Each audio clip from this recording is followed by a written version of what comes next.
This is Mary from Joyful and Mary Quilting, and I have a tip today to share with you. I know you're just going to love it.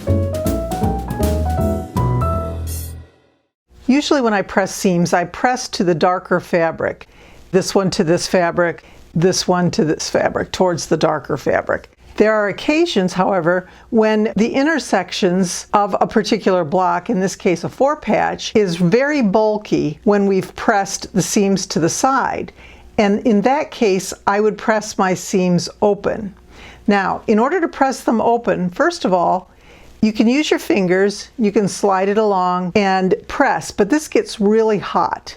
And I don't like that. It's hard for me to control it as I'm going along. What helps me is this little stick called a wooden pressing tool or wooden pressing stick. It has an end that allows me to run it along the seam and press it open. Fabric is a lot like paper in that it can fold and crease. It just doesn't hold that crease as long unless we've really steamed it or used pressing solution. But it does allow us to hold it for a little bit of time as we press then the seam open. So what you do with this particular stick is hold your seam open. We're not using the iron yet.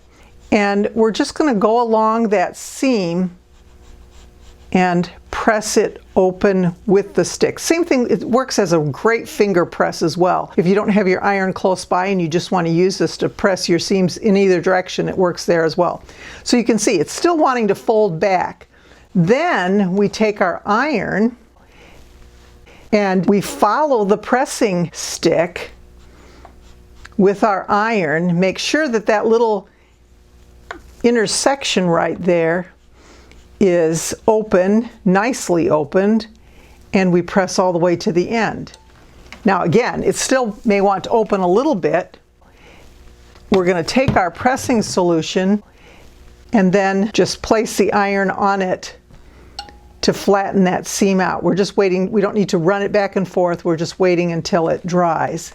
And if you look, this is so nice and flat. And on this side, we can see there is no bulk at all in that intersection, all because of this handy little pressing stick that keeps everything open and flat.